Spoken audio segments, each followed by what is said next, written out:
I natura. Mira cap aquí. Ara també podem parlar si la natura és a fora, és a dintre, és territori. Què és natura? Vale, doncs, com ho fas? Ja filmes directament? Sí, ja estem de viatge. Ja estem. Bueno, doncs, art i natura...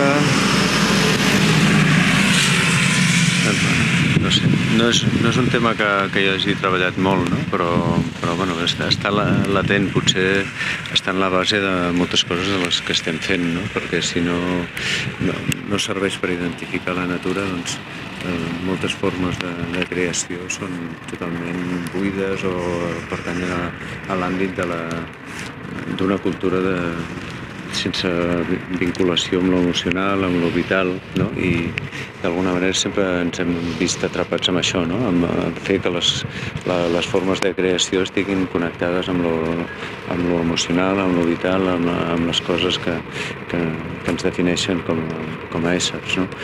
Aleshores, no sé... Vital, ho has dit bé, vital és salut, és natura, és viure, no? És temps, és transformació, no? I tot això doncs, forma part directament o indirectament de les formes de creació i de l'art. Si parlem de cultura, que cultura també és natura, no? O no és natura, cultura? En molts casos no ho és, no? O és una manera de que la natura, de posar límits a la natura, no? És a dir, doncs, és cultura quan és una cultura que es domestica, és cultura quan es cultiva la natura per fer-la controlada, per fer-la, doncs no sé, l'agricultura és cultiu i aquesta cultura del cultiu és fer-la estandarditzable, controlable, que hi hagi les collites quan vols i no quan toquen, no? És a dir... Cultura és controlable. Tu creus que la cultura ha de ser una història controlable? Sí. O sigui, una cosa ja ho és, no. En temps passats. La cultura és futurible, la cultura és present i també la cultura és passat, no? Sí, el que passa que les formes de creació sempre han tingut aquest dilema, no? O sigui, l'art que lluita contra la cultura, no? O que busca trencar els límits de la cultura, no? O sigui, també parlàvem abans del tema de la gestió i la gestió cultural. Què passa que amb la gestió cultural? Doncs que moltes vegades l'art vol escapar-se d'això, vol crear, com deies abans, independència, vol crear llenguatges que trenquin el que està establert, no? I en aquest cas, doncs, la relació art i cultura sempre és una relació de ficció, igual com però si parlem d'art i natura, doncs l'interès és un altre, és el de fusió, el de connexió, no? O sigui, per mi la relació important de l'art i la natura és la connexió, buscar els elements en el qual art i natura siguin el mateix.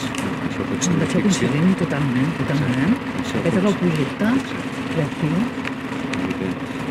I això és una aspiració, és una lluita, una constància, I una cosa que a mi m'agrada molt de natura és el fet de la independència.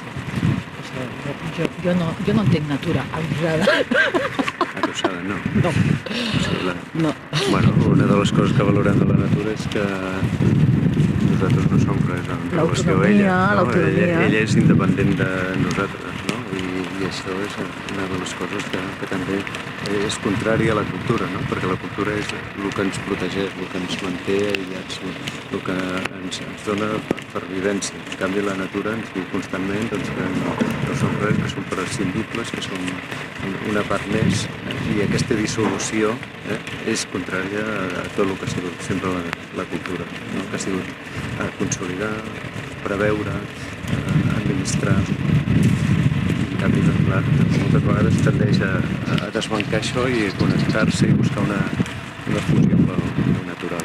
Podem parlar del romanticisme, podem parlar del misticisme, podem parlar d'altres formes de creació que són formes de fusió. O ens podien anar molt lluny, el neolític, l'Egipte o a Babilònia, vull dir, hi ha moltes civilitzacions naturals.